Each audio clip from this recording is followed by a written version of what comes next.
Hello everyone, आप सभी का स्वागत है नोटिफिकेशंस लैब में और एक इम्पॉर्टेंट नोटिफिकेशन के बारे में हम बात करने वाले हैं जो कि है सुप्रीम कोर्ट ऑफ इंडिया में।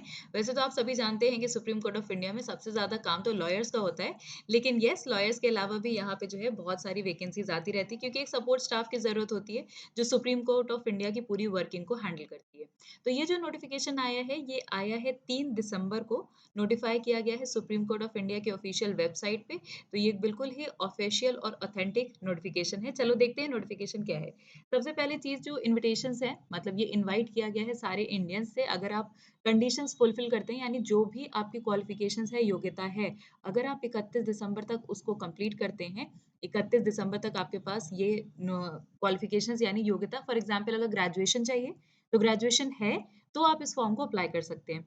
अब अगर हम बात करें कि भाई वैकेंसी जो है वो किस-किस पद के लिए आई है, तो याद रखिएगा 3 पोस्ट के लिए वैकेंसी आई है। पहली है, अगर आप देखें, ये court master short hand and बहुत इंपॉर्टेंट है क्योंकि ये ग्रुप ए गैस्टेड पोस्ट है। ग्रुप ए गैस्टेड पोस्ट है और शॉर्ट हैंड अगर आपके पास है तो आप कोर्ट मास्टर के लिए अप्लाई कर सकते हैं। इस पे टोटल 31 वैकेंसीज आई हैं। सीनियर पर्सनल असिस्टेंट के लिए 33 पोस्ट है और साथ ही साथ अगर हम देखें पर्सनल असिस्टेंट, इसके लिए 43 पोस्ट है। तो याद रखिए ये दोनों ग्रुप बी नॉन गेस्टेड हैं, लेकिन कोर्ट मास्टर शॉर्ट हैंड जो है वो ग्रुप ए गेस्टेड पोस्ट है। तो ये जो लेवल्स हैं 11, 8 और 7 में है। बेसिक पे देख सकते हैं आप कितनी अच्छी ये बेसिक पे है। मतलब इसमें एचआरए और डीए वगैरह ऐड होती है तो सैलरी और बढ़ जाती है। एंड ऑब्वियसली अगर ग्रुप ए है, गेस्टेड पोस्ट है, तो ये पोस्ट वैसे ही इटसेल्फ बहुत इंपॉर्टेंट हो जाती है।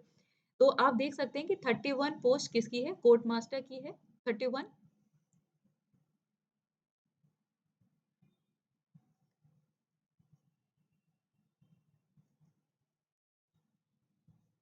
तो आप देख सकते हैं कि 31 पोस्ट जो है ये कोर्ट मास्टर के लिए आई हुई है और 33 जो है सीनियर पर्सनल असिस्टेंट और 43 जो है पर्सनल असिस्टेंट। अब ये बात तो हो गई कि कितनी पोस्ट आई हैं, लेकिन अगर हम बाकी डिटेल्स को देखें कि ये जो नंबर ऑफ वैकेंसीज हैं इस पे जो है हमें किस तरीके से अप्लाई करना है या एसेंशियल क्वालिफिकेशन क्या होगी, मतलब आप क्यों कैसे अप्लाई कर सकते हैं इस चीज़ के लिए। तो चलो उस पे देख लेते हैं। सबसे पहली चीज़, कोर्ट मास्टर शॉर्ट हैंड जो है इसके लिए आपको एक डिग्री चाहिए, किसमें, लॉ में, यानी अगर आपने एलएलबी वगैरह किया हुआ है तो आप इस फॉर्म को अप्लाई कर सकते हो। शॉर्ट हैंड इंग्लिश में आपका स्पीड होना चाहिए 120 वर्ड्स पर मिनट का एंड कंप्यूटर नॉलेज होनी चाहिए और इंग्लिश टाइपिंग जो होनी चाहिए वो 40 वर्ड्स पर मिनट है।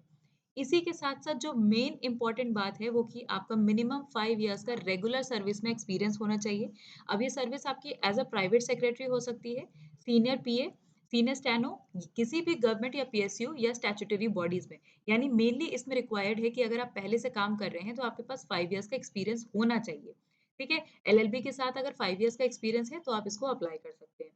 दूसरा, अगर हम देखें कि सीनियर पर्सनल असिस्टेंट के लिए जो वैकेंसी है, उसके लिए क्या चाहिए? देखिए, इसमें कोई एक्सपीरियंस नहीं चाहिए, आप इसमें अप्लाई कर सकते हैं। पहला है कि एक डिग्री होनी चाहिए, नॉर्मल कोई भी डिग्री ग्रेजुएशन की हो सकती है। सेकेंडली, शॉर्ट हैंड इंग्लिश जो है वो 110 वर्ड्स पर मिनट की है। कंप्यूटर ऑपरेशन जो है, टाइपिंग स्पीड आपकी इंग्लिश की कितनी होनी चाहिए? 40 वर्ड्स पर मिनट, ये normal personal senior personal assistant की है। अगर बात करें पर्सनल असिस्टेंट की तो सेम इसमें भी है कि अगर कोई भी ग्रेजुएशन है तो आप अप्लाई कर सकते हैं। सेकेंडली, शॉर्ट हैंड आपका 100 वर्ड्स पर मिनट का होना चाहिए एंड टाइपिंग जो है वो 40 वर्ड्स पर मिनट की होनी चाहिए। इसके अलावा अगर हम आगे बढ़े और देखें कि किस तरीके से इसमें आप अप्लाई कर सकते हैं, एज रिक्वायरमेंट क्या होनी चाहिए, तो एज रिक्वायरमेंट आप देख सकते हो कि एज रिक्वायरमेंट कोर्ट मास्टर के लिए जो है वो 30 से 45 इयर्स तक है, 30 से 45 साल की है, 18 से 30 वर्ष की सीनियर पर्सनल असिस्टेंट के लिए और 18 से 30 जो है वो पर्सनल असिस्टेंट की है। एज़ यूजुअल जो एज रिलैक्सेशन होते हैं वो दिए जाएँगे जो SC, ST, OBC and PWD candidates के लिए होते हैं या एक्स सर्विसमैन हैं, डिपेंडेंट्स ऑफ फ्रीडम फाइटर्स हैं। इन सबको जो एज रिलैक्सेशन जैसे 5 साल का, 3 साल का जो रिलैक्सेशन होता है, वो जो नॉर्मल है गवर्नमेंट जॉब में चलता है, वो इसमें भी दिया जाएगा। ठीक है? तो ये बात हो गई एज रिलैक्सेशन की एंड जो नॉर्मल रिजर्वेशन कैटेगरीज़ हैं, वो भी जो अप्लाई होती है रेगुलरली एससी, एसटीज़ की, वो भी इसमें अप्लाई होगी। अब मोस्ट इम्पोर्टेंट बात आती है कि हम एग्ज़ाम का पैटर्न है, वो क्या है? तो एग्ज़ाम का जो पैटर्न है, वो आप देख सकते हो। सबसे पहले हम बात करेंगे कोर्ट मास्टर की। शॉर्ट हैंड के लिए जो गेस्टेड की पोस्ट है, ग्रुप ए की पोस्ट है। इसमें आपको टाइपिंग टेस्ट होगा सबसे पहले 10 मिनट का, ठीक है? फिर शॉर्ट हैंड इंग्लिश टेस्ट होगा जो कि 7 मिनट का होगा और ये दोनों अगर आप क्वालीफाई कर जाते हैं, इसके बाद आपका क्या होगा, रिटन पेपर होगा। और रिटन में हमें क्या चाहिए, उसका भी पैटर्न एक बार जल्दी से देख लेते हैं कि रिटन का पैटर्न क्या है। तो देखो, रिटन का पैटर्न भी यहाँ पे दिया हुआ है कि बेसिकली पेपर जो होने वाला है वो आपका एमसीक्यू बेस्ड होगा, यानी ऑब्जेक्टिव होगा। ठीक है? अब टोटल 100 क्वेश्चंस होंगे इसमें, जिसमें कि 50 इंग्लिश के क्वेश्चन होंगे, 15 जनरल एप्टीट्यूड के होंगे और 25 क्वेश्चन आपके लॉ से रिलेटेड होंगे, ठीक है? क्योंकि लॉ की डिग्री माँगी है, तो 25 क्वेश्चन लॉ से रिलेटेड, 10 आपके जनरल नॉलेज के क्वेश्चंस होंगे। टोटल मार्क्स 100 हैं, मिनिमम क्वालिफाइंग मार्क्स इसमें 50 होंगे और 1 घंटा 45 मिनट का आपको क्या दिया जाएगा, समय दिया जाएगा। इसी के साथ ऑब्जेक्टिव कंप्यूटर नॉलेज टेस्ट भी होगा, 10 नंबर का क्वेश्चंस आएँगे इसमें, मिनिमम क्वालिफाइंग 5 होगा, तो ये भी आपको अप्लाई करना पड़ेगा मतलब कंप्यूटर नॉलेज टेस्ट भी आपका होगा रिटन में। इसके बाद होता है इंटरव्यू 30 नंबर का और मिनिमम 15 नंबर इसमें चाहिए आपको क्वालिफाई करने के लिए, तो ये ग्रुप ए की बात हो रही है। अगर हम बात करें सीनियर पर्सनल असिस्टेंट और असिस्टेंट की, तो इसमें भी क्या है देखो सेम पैटर्न इसमें भी फॉलो हो रहा है कि सबसे पहले आपको टाइपिंग देना है और टाइपिंग के बाद आपका शॉर्ट हैंड है। 10 मिनट टाइपिंग के लिए, 7 मिनट आपका शॉर्ट हैंड, बाकी विद मिस्टेक, विदाउट मिस्टेक जो भी परसेंटेज कटता है, ये उसका भी पूरा ब्यौरा इसमें दिया हुआ है। ठीक है? अब इसमें एग्ज़ाम का पैटर्न क्या है, जैसे उसमें देखा क्योंकि लॉ की डिग्री माँगी गई थी, तो उसमें लॉ के क्वेश्चंस भी पूछे जाएँगे। बट इसमें भी आप देखें तो ये एमसीक्यू बेस्ड पेपर हो रहा है, 1 घंटा 45 मिनट है, 100 क्वेश्चंस इसमें भी आ रहे हैं, 50 इंग्लिश के क्वेश्चन हैं, 25 जनरल एप्टीट्यूड हैं, लॉजिकल रीज़निंग है और इसमें 25 जो क्वेश्चन आपको मिलेंगे, वो जनरल नॉलेज के क्वेश्चंस मिलेंगे। ठीक?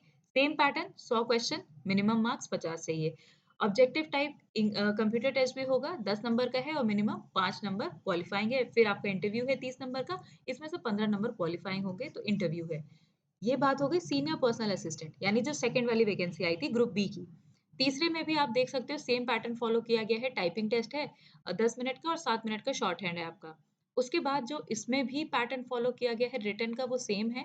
ये 100 क्वेश्चंस आने वाले हैं और 100 क्वेश्चंस में आपके 50 जनरल इंग्लिश है, 25 आपके जनरल एप्टीट्यूड है और 25 आपके क्या है जीके के क्वेश्चंस है। 100 नंबर 50 मिनिमम।